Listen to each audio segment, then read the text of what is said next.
Black Op Radio presents Oliver Stone. Hello, Mr. Stone. Thank you very much for being part of Black Op Radio and agreeing to talk to me today. A lot of listeners of Black Op Radio are very interested in your work, especially JFK. Can you see? Yeah, I can see. Are you in it? I want you to be in it. What the hell? It. Oh, shit. I mean, it gives it depth if you're background. All right. Okay. Depth of field. Cinematic sense. All right. That's Rob Wilson in the background, the producer. A little bit more to the edge of frame, right? Oh, always the director of photography there. Let's get the lighting there. Okay. All right. Well, a quick question then is we want to talk today about the film Through the Looking Glass, and then I have some questions, but I'd like you to maybe just start off with telling people what you would like them to take away from the film. What's the purpose? I know the purpose is roughly to reveal what is known these many years later. Well, what's the purpose of the film is that the film itself that in '91 created quite a stir, as you remember. And as a result, they created the Assassination Records Review Board, which is a unique act of Congress to declassify a lot of files. I think all the files, except for the ones that have been hidden away. And it never happened. But the board did see a lot of files. They got apparently 60,000 documents. And I gather that 20,000 or so were not given to them, but we don't really know how many are missing. So the board worked diligently. They were academics, but they had very good technical advisors around them. And they made an honest effort in 4 years, from '94 to '98, to examine as many declassified documents as they could get. They didn't get much cooperation from the CIA or from the Secret Service, it seems. The Secret Service actually shredded their files in 1995 because they wanted to know more about the Chicago and the Tampa trips. So that was an interesting stonewalling that goes on all the time. Anyway, they did a good job. And you need to have a Sherlock Holmes approach to this, which is what our writer, Jim, and researcher, Jim DiEugenio has, as you know, Jim, from your show. Right. Jim, magnifying glass, you need to be a Sherlock Holmes. You got to say, this doesn't, and you have to put together the pieces of evidence, which I'm sure freaks out some of the guys in government, because they never thought that we would be going through the materials so minutely. At the time, if you remember, there was hardly any coverage of the things that they found out at all. The New York Times was very dismissive about it. Tim Weiner was the guy, and they didn't give it any heft, any feeling of significance. The board went out of existence, but the American consciousness didn't even recognize what they had done. So that bothered me, obviously. And in 2013, at the 60th anniversary of JFK's death, the networks ran their usual solemn programs. Every channel, every cable show, same thing. Warren Commission. I was on for a minute to screen with it, but I had done a 2-hour interview with Tom Brokaw, but they cut it to 1 minute. So that's the kind of coverage we're getting. The alternate universe of podcasts has gotten much stronger now. So I've been able to get more of this message out. But even today, you can see on this documentary, very little mainstream coverage. Yeah. Actually, practically none. That says a lot about the mentality that it's a memory hole. It's a taboo subject. It's the same kind of censorship that seems to be going on about any counterclaims that are being made against the government now. Well, it seems to almost be a footprint making your case that it's the CIA and in intelligence, the military, that they had some criticism of your film, but here you have a documentary, and it's like you said, this vacuum. They don't want to talk about it. And it's almost as if now you can say, well, of course it's the CIA. I mean, you wrote a letter talking about both presidents now, putting the Warren Commission release that was from the ARRB. 25 years they had. And now they need more time. And now it almost is a slap in the face to logic. It's absurd. Look through the looking glass, we call it was our subtitle of the movie. Yeah. This is Alice in Wonderland. They said COVID was responsible. We had to delay it. Joe Biden is an Irish Catholic. I was hoping to God he'd give Kennedy a break, but he didn't. He classified again. So it'll never come out. There won't be any smoking gun. In fact, I think they'll be going through the documents more closely because they'll know that there's people on the other side waiting with their magnifying glasses to look at everything in detail. So they probably saw our film back at Cannes or in July, and maybe they've altered their thinking since then. We'll see. There's another ABC is coming out with something from Ting Thompson. I don't know much about it except he certainly is a good spokesman. Yeah, well, I think all the people who follow the JFK assassination are thankful that you're carrying the torch and that you've put out this 2-hour fantastic documentary, and there's a 4-hour one coming up. So also I want to mention that the first 15 minutes are really impressive. The first, when you get up to and I think you end with "Let's begin." You've summarized kind of what happened, and now we'll go into it for the next hour and 45 minutes. That was great. Now, was there anyone who was a highlight to interview? I know you've got like 20, 25, maybe 30 people that you went through. Yeah, I think that we were building many different parts of the case. So there are autopsy people. Cyril Wecht is always very good, but he was certainly eloquent in stating his case. So were the other doctors, frankly. I think they're very moving stories. The doctors, the autopsy experts, the bullet experts, they're all good. I mean, there's not one bad one. On the political front, we have people like I think people like, for instance, Weck and everyone, they're well known, and there may be even more in the 4-hour one. But I was just wondering, it's important to get into the historians here. Right. We have Robert Rakove.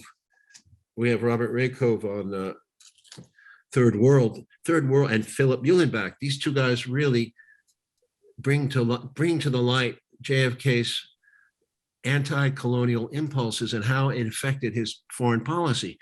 He had a tremendous influence in Indonesia, in Africa, with Lumumba. He had influences in South America with his program called, what was it called? The Alliance for Progress. I'm sorry, with his Alliance for Progress. Right, and you had the author on Ordeal in Africa. Is it Richard Mahoney? Yeah, and Richard Mahoney in Africa. Right. Bradley Simpson on economy in Indonesia. John Newman, of course, who was an expert on JFK in Vietnam, as well as JFK and Oswald. And Irving Bernstein, we didn't take him on, but he wrote a book, Promises Kept. David Talbot is on. He wrote Brothers, and he wrote The Devil's Chessboard. And so that now that Robert Kennedy and Robert Kennedy Jr. Personal at the end about his father and his father's reactions. Yeah.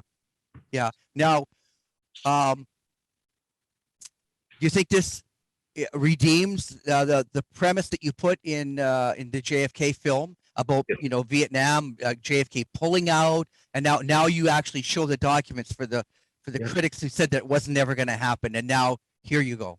Yeah, I was really attacked on that point, and it made me bitter to a certain degree because I knew he was, and I knew he was right. Robert McNamara confirmed it in his book after the film came out, that win or lose, Kennedy was coming out. It's not our war; it's their war.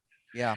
Now, and you have to think about his overall policy. You have to combine Vietnam with Cuba, Vietnam, and also Berlin. So you see, if he refused twice to go into Cuba, he paid a price for that. That's the reason, I believe, the main reason he was murdered, not for Vietnam. I think he was murdered because of the Cuba policy. And he refused on 2 occasions, gigantic occasions, to go in there, and it embarrassed the United States military and intelligence operations. He fired Dulles for that reason. So if he's not going to go into Cuba, which is 90 miles away, why the hell is he going to go into Vietnam, which is 6,000 miles away? This is what he said at one point, by the way. Yeah. Why the hell would you do that? Think about it. It doesn't make sense. Meanwhile, you have Berlin. In Berlin, what does he do? He builds a wall. At a very hot point in the confrontation over Berlin, when the Russian tanks and American tanks were about to fire on each other, It cooled down, and he built the wall. He accepted the wall, and they built the wall. He said a wall is better than a war. You have to keep in mind that Kennedy may have started as a Cold Warrior because he had to get elected in 1960. There was no other way. But he changed in office, especially after what he saw at the Bay of Pigs right away. He knew that they were lying to him. He said, he told de Gaulle, I'm not sure that I'm in charge of this government. You can't control this government. Yeah. Can you imagine that? Yeah, I can't really imagine that. I can. You know, yeah. I can imagine it because, under Eisenhower, the CIA under John Foster Dulles, the brother of Allen, who was Secretary of State, had a blank veto, had a blank to go at a blank what do you call it? Blank check. Blank check. I said a veto. Blank check to go ahead and do what they pretty much wanted everywhere. Lumumba is assassinated. Some people say Eisenhower knew about it. Some people don't. But the point is that it's an ugly situation when Eisenhower is a loose command. He says he likes Dulles brothers. He likes them. So they get used to having power and operating off the shelf, which is what they did in Cuba. They had assassination programs to kill Castro left and right. It's a shame what was going on. And when the Kennedys there's no piece of paper that can say the Kennedy brothers knew about the assassination attempts on Castro. They didn't. And I choose to believe they did. And I think that whenever they heard about it, they cut it off. Robert Kennedy had to supervise the CIA much more closely because of that. And Robert Kennedy. Well, you brought that on your earlier film where they shut down these training camps out of Lake Yes, Pontchartrain and that. So they shut them. If they found out, they shut them down. That's correct. Right. Henry Luce, the guy from Time Magazine, right-wing fanatic, Henry Luce and Claire Booth Luce, they were practically, you have to go into the story here, but it's a long one, but they basically were financing paramilitary groups to take down Cuba. So you have private citizens starting to jump into this conflict. You have people from Texas who are shipping arms. You have Jack Ruby shipping arms. You have people, all walks of life, the mob, Henry Luce from Time Magazine. Everybody wants to do something about Castro because he's so close to the United States. Yeah. So look, the documentary is out. What is it? Actually, here's a question that came in. I asked told a few people I'm going to speak to you. And this question is, what will satisfy your quest for justice or resolve regarding the Kennedy assassination? Is there something? No, I think the best thing could happen would be a complete re-examination of a serious examination of the evidence, which would mean a lot of work, but it would be worth it. And it would be like a Truth and Reconciliation Commission in South Africa, which was undertaken. And in good countries where they do this, where they really reform themselves, they don't just do it like the Warren Commission and sweep it under the rug, or the 9/11 Commission, which is what the Americans do all the time. Make some commission, make everybody happy in the media, and then do nothing.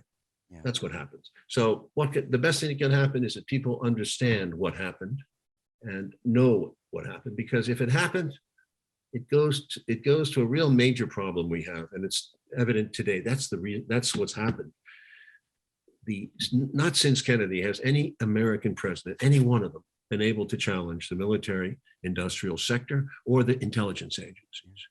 Most recently, you saw Trump tried to do something silly with the CIA, and what happened, the Senator Shermer said, "You don't fuck with the intelligence agencies, they can fuck with you 6 ways from Sunday," right? That was what Shermer was saying, and that's true. But he's taking these shots, this antagonism, this taunting to the intelligence community. You take on the intelligence community, they have 6 ways from Sunday at getting back at you. So even for a practical, supposedly hard-nosed businessman, he's being really dumb to do this. What do you think the intelligence community would do if they were motivated? I don't know, but from what I am told, they are very upset with how he has treated them and talked about them. Yeah. They can fuck with you, and they did. Russiagate is practically they have a lot to do with that too, and so did the FBI. So the intelligence agencies are operating off the shelf in this country. In fact, they have for a long time under J. Edgar Hoover. They were doing all kinds of stuff against the Martin Luther King, and actually they were ignoring the mob completely and tracking communists. That was what they did. Students, anything they could get. It was Robert Kennedy who brought attention to the mob and said, "Look, this has to stop." He went after Hoffa and all that. So And it's it's staggering that the intelligence agencies have so much money to put in disinformation campaigns or infiltrate all these groups. You find out these groups you were talking about around Martin Luther King and the Fair Play for Cuba. Half these guys are on the payroll. I Yes. mean, they're agent provocateurs. yes. And if without that money, that wouldn't happen. Well, it's no control over their budget. You know, it's a black budget essentially. So is the Yeah. military. The military gets what it wants. No American president since Kennedy has been able to take them on, and that tells you a lot. That means we don't have a democracy. We have a national security state masquerading as a democracy, and in that name, doing anything they want essentially in the world, bringing pressure points on anybody: Taiwan, Ukraine, Venezuela, Cuba, Iran. Yeah, you mentioned black budgets. One of the things that Fletcher Prouty explained to me, how they have these money-making institutions that they're funding themselves. They could go on without the Air Americas and all these other arms for whatever. So they've got their own funding, their own banking system, and then who's going to investigate that? The Nguyen Han Bank, I remember that story. Oh, yeah. This has been going on since 1940s. Did you know they found him? No. I'll send you a video link. It's an Australian documentary company found him somewhere in. Well, I'll send it to you. It's unbelievable. He's still alive. Well, if someone could put all the pieces together, it would be a scandalous documentary about the history of the CIA. Yeah, yeah. Well, that's what we do. I think I get a lot of people saying thank Oliver, that because we really follow this, and you've done it in such a, I don't know if it's the right, majestic, like, I mean, a lot of people, I made 50 Reasons for 50 years, and we do a small effort. But when you get behind and people get behind with you to make a real movie documentary. Now, let me ask you quickly, the 4-hour documentary, where can people see it? How can we see it in North America? Okay, I have to reference Rob. Not sure? It will be widely available on Amazon, etc. late February. Okay. All right. Well, then I'll send you an email. You can give me a link and we can make sure people know that. And it's available in Europe, everywhere, pretty much in Europe. It's going to be England, certainly. Yeah, right. There's a companion book that Jim DiEugenio is writing. Yes, he is. Is that correct? Okay. So that will be out maybe the same time? That's right. Okay. Approximately February. Very good. I just got a list of questions I want to go through. Also, someone asking about the part 2 of your memoir. Is that it? Is that still in the works? Well, it came out during COVID, so I didn't get much support in terms of, I couldn't talk to anybody or go to bookstores and signings. It hurt the book, but we did okay in spite of that. So, but I wasn't happy with the publisher, and I've moved houses. I'm now with Simon & Schuster, so I think the second one will go better, but I've been so occupied with the documentary and with this energy documentary I've been working on, clean energy documentary, that I have to still write it, but I really want to. It's a great story. Fletcher had an anecdote about that when he went to the South Pole, that they were introducing these small little nuclear reactors that would run like a community. And it was about the size of a 45-gallon drum, just drilled down. And he said he was there to christen that to help with other governors. They're very effective. That's advanced nuclear reactors. He said, he just as a curiosity, after Kennedy's assassination, somehow that whole program disappeared and oil was back in, and they stopped that. And that's the kind of thing that they would put in remote areas where they would have this small reactor and it could power 100 homes and whatever. Oh, sure. But we also have to build the big ones, but I think people need to be educated in that regard too. So hopefully this documentary, which is fact-based, is going to help.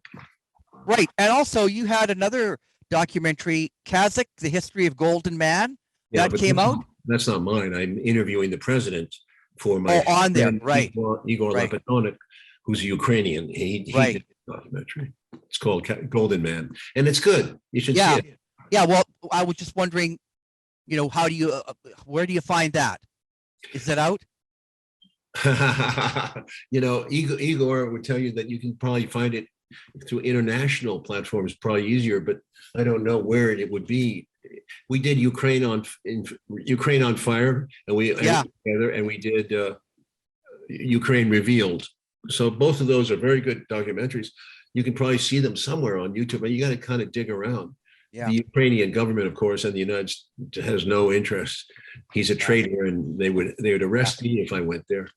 But they're a Looney Tune. I mean, that government is so inconsistent, and they're falling apart. The Ukrainian government and the United States has made a huge error in Ukraine and could lead to serious war between the. Right now, the Russians are right at the edge of. They're very nervous about Ukraine, and the United States Javelin missiles we put into Ukraine. We're giving them very deadly weapons that are, and the Ukrainian government really wants to take Donbass and Luhansk back, which is, I worry about that. Yeah. Okay, well, about this documentary for now, 4 hours is coming out in February. There'll be an accompanying book to go through that. And it sounds like you enjoyed working with Jim DiEugenio then. I do. His vast knowledge, right? And I've got a few questions that came in, and they're just about the assassination. But just before I get to those quick questions, is there anything you want to wrap up with discussing the film, why people should see it? It seems to me like such a perfect history lesson. It's almost a compliment to your last, The Hidden History of the United States series with. Well, it's the truth. I feel very strongly that if you don't look at the past, you're going to be confused about the present. And that's what's happening. We have a lot of confusion now, and we're polarized in so many directions, but people are not really paying attention to the facts. And that's what we have to get back to. I'm not as you know, I'm not a conspiracy guy who does all this. I mean, I basically focused on this case because I think the truth has to be found. Well, I like the term political research. I'm doing political research, not conspiracy theorists. I'm not looking for Bigfoot, right? So a couple of quick questions is that everybody, I think, was very familiar with Donald Sutherland and him playing the Colonel Prouty, the X character in that. A few people are surprised about Whoopi Goldberg. Do you have any comment about how you picked her for the first half? Well, because I've known her a while and I like her politics very much, but essentially I think she's a relaxed voice. She's a very like a school teacher. She goes through the stuff clearly. Donald is older now. His voice is not as strong. Yeah. So I wanted to shift male, female. I wanted to have a little, and I think it's quite nice to hear her. She's very clear to understand and patient. Yeah, I got that the male female because I thought, well, if women are watching this and they find it too technical, maybe they'll enjoy that. Well, that's right. Someone else, just and say then, that. And Donald talks about the political implications worldwide. Right. Talks about the motivations for killing. Right. Okay. So I have a few. I mean, I probably got 50 questions, but I'll get to maybe 5 that were just about the assassination that whatever you found out. And one of them was, in the 1991 movie, you say that Johnny Brewer told you and your crew that Oswald was wearing a jacket at the shoe store. Now, this is significant because at the Tippett scene, he left the jacket. Was there any interview tape? Was there anything to back that up? I don't remember that incident, and it's long ago, and I haven't reviewed them. Okay, no problem. Right. Do you have any feelings now about the Zapruder film, about edits, cuts? People have said, well, people have said there's something wrong with it, but how much, I don't know. And I was wondering if you had. Well, I think that Jim, I go with Jim on that. I think when you go down that path, you end up in a maze because, it may have been altered, but it does give us enough momentum and enough of a visual impression that it's clear that he was shot from the front and traveled to the back.